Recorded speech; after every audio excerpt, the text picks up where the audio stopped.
Hey everyone, my name is Count Black 2000 and I'm doing quite fine.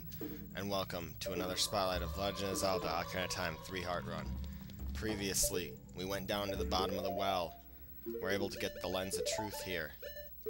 And we were also entered the Shadow Temple. The Shadow Temple, right here, if we go right here, the shadow will yield only to the one with the Eye Truth handed down in Kakariko Village. Basically, what you need to do is go down, obviously, into the bottom of the well to get it. This temple is full of a lot of areas where you will need to use your Lens of Truth to help you see the truth. For example, right here, make the beast face the Skull of Truth. The alternative is to descend into deep darkness. So, you'll see here that all these skulls are fake, except for that one. They're all basically an illusion. What you want to do is push this statue's beak, face it, but keep pushing, because otherwise if you don't, you're going to drop down and you will have to restart. This area used to scare a lot of people, and it did freak me out. You know, it took me a while to go through this place. I wasn't a fan of it. You will see right here that that opens that door, but if we try to cross, we would die. Instead, we'll say only one who has sacred feet can cross the Valley of the Dead. I don't think I have that. But what you want to do is you'll see with the Lens of Truth, you'll see that there's a fake wall here and there's a door. Go through this door, and you will find this area that has a bunch of these things that say only one who gains that truth will see what's hidden in the darkness. Right here there is a door, Shadow Temple. Here is gathered Hyrule's bloody history of greed and hatred. We could go through that door, but there's no reason to. Actually, I think the dungeon map's there, but there's no reason. Yeah, basically they just keep saying, don't fall. Only one who gains that truth will see what is hidden in the darkness. These ones that light up are the ones that tell you stuff. Like, for example, this one right here. What is hidden in the darkness tricks full of ill will, you can't see the way for it. Holy crap! Yeah, so basically what you want to do is go over here, though. Open this door. And you'll find another dead hand. This dead hand isn't that bad. Just break free. Wait for him to get close.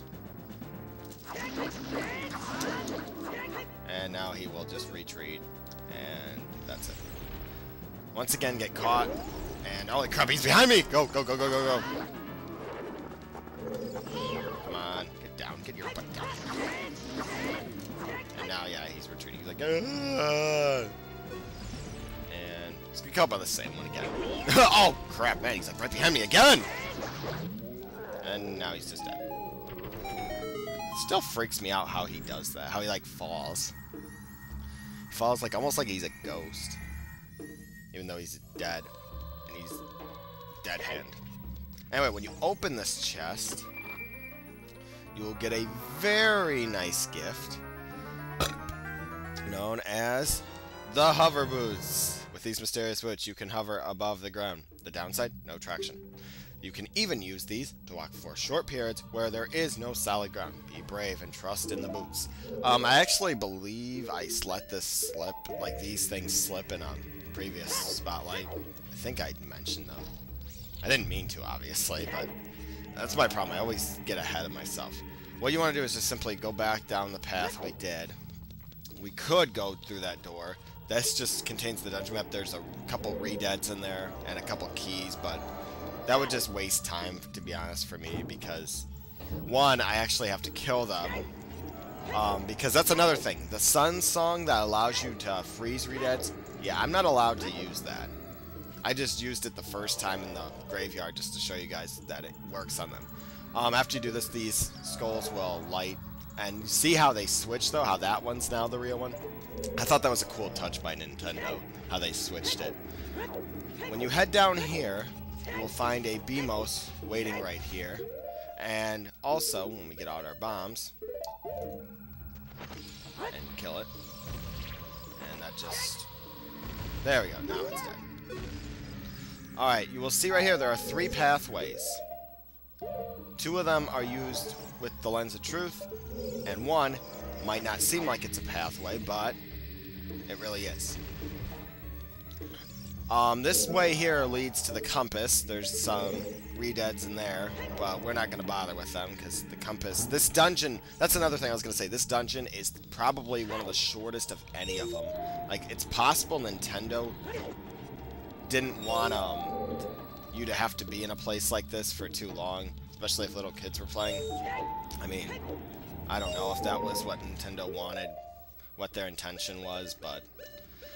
now, a little bit of history on this place is that this apparently is the graveyard of the dead for Hyrule. Holy crap, I don't know how I'm not getting hurt by that. Like, that has got to be... I don't know how Link doesn't get hurt by that. That opens that door. And by collecting all those rubies, we can now head over here. And ow, yeah, that hurt. I don't know how that only does a, like, quarter heart of a damage. But we will get a small key. Quickly, if you go over here, this is a funny little touch. Navy will say, this wall, it's saying something. It says, if you want to see a fairy to the other world, come here. They try to trick you. It's a trap door. Basically a trap that locks you or puts you down here and you have to climb back up. But, you see this ferry? They are telling the truth with this ferry boat here.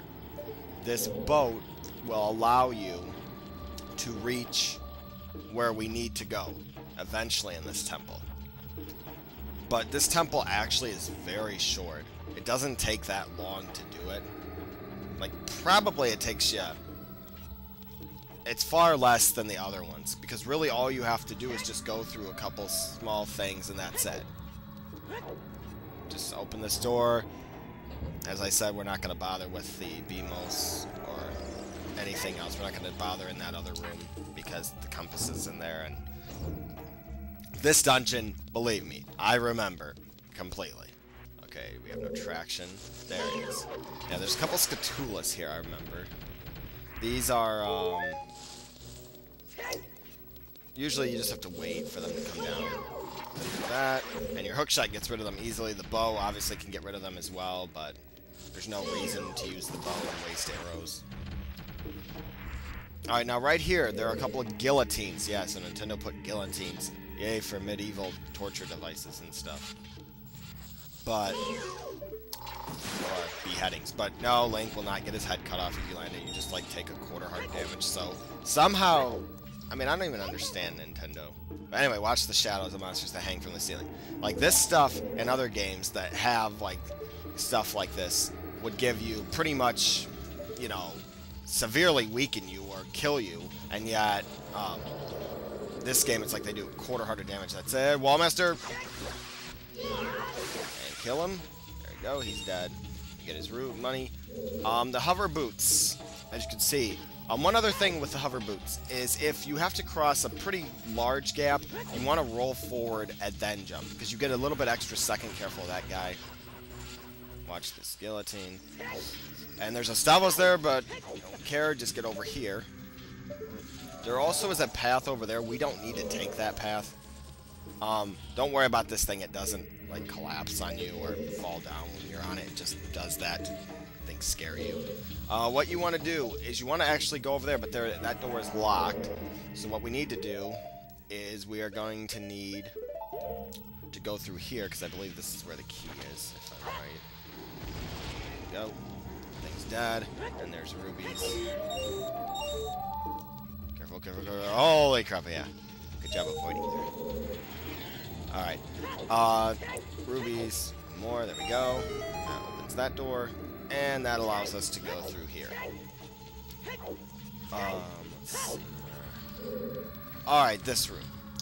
These things will kill you if you are underneath them. Now you're probably wondering, well, what am I supposed to do? Well, if you pull out your lens of truth, you'll see this block right here. What you want to do is pull it out.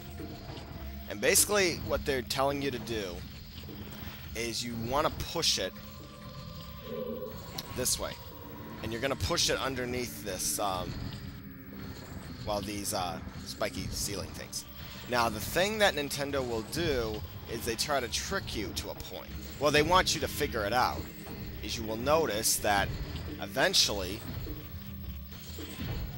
is that if you continue to push it, you're going to be right underneath this thing, and you're going to get killed.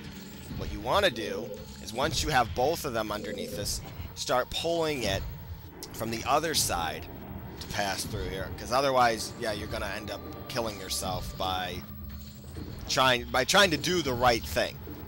So it's kind of funny how Nintendo does that. You're actually doing what you're supposed to, except they just change it a little. Don't worry, just climb up here.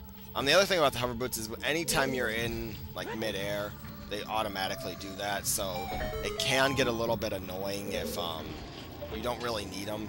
So there are, you know, obviously I wouldn't wear them for the rest of the game just because there's a, you know, well, because like right here, you know, it's like we have to wait for them to drop. It can waste some time, like right there. I mean, you know, was there really any reason to? But anyway, don't worry about this. Just ignore the speedmos. Head past this guillotine right here. And I'm not gonna lie, you know, I wondered. Oh, I thought those are like rats. For a second, I thought that was like a Bowser-like thing. Because it's like, you know, Milan and her dad, you know, Talon, wear Bowser brooches. I thought for a second those were like Bowser statues. Anyway, when you go in here, you will notice some spikes, but you also notice some redeads. Redeads, because I'm not allowed to use the Sun Song, the best way to attack them without them hurting you is they will get up, obviously, if they're on the ground, but just keep slashing them with your sword. And here's the other creepy thing about this game, is redeads, other ones that are in the room, if you kill one, the others will go over and basically eat the body. As creepy and weird as that sounds for a Nintendo game, they will literally do that.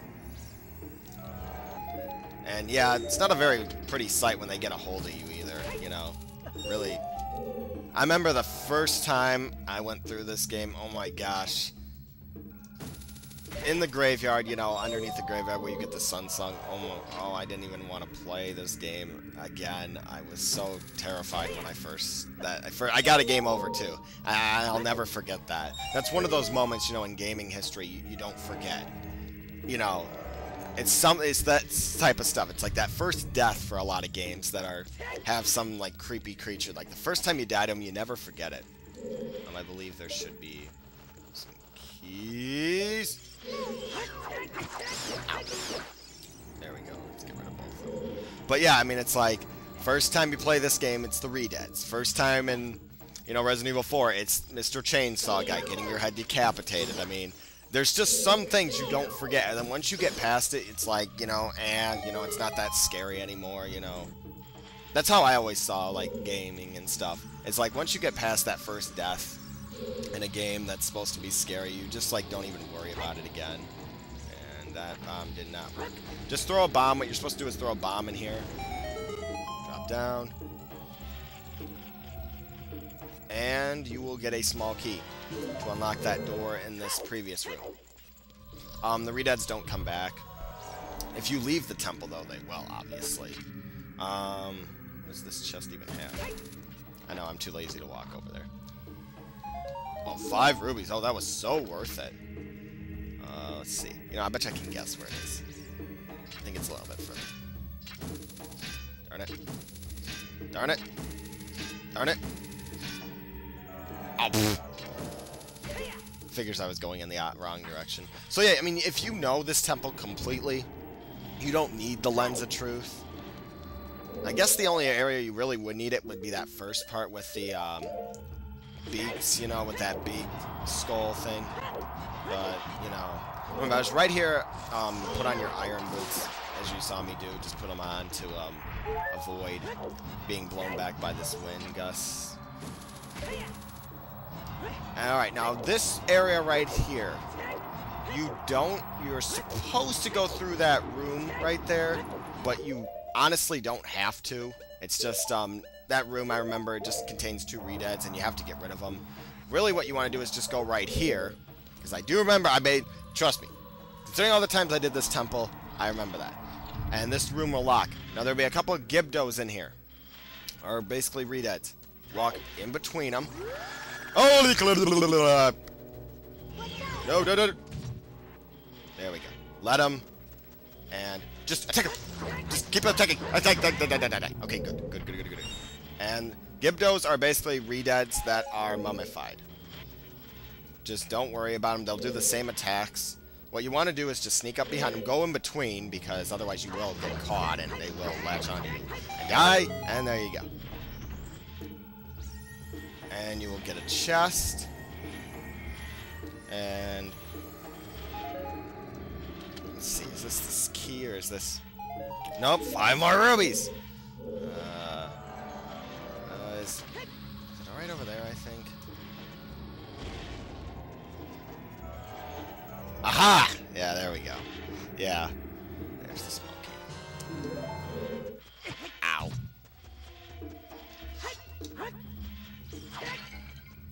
There's Deku nuts. You know, for some reason, I know they give you Deku nuts, but I don't know why. Just past him. Alright, let's go through here, and I believe this room... Oh, the ferry boat. Alright, well, I guess since we've reached this thing for the first time, we've managed to reach this ferry boat, that's gonna do it for this spotlight. We got through basically more than half of this dungeon already. I know, it's such a fast dungeon, it really is. I'm not gonna explore all of it because there really is, you don't have to.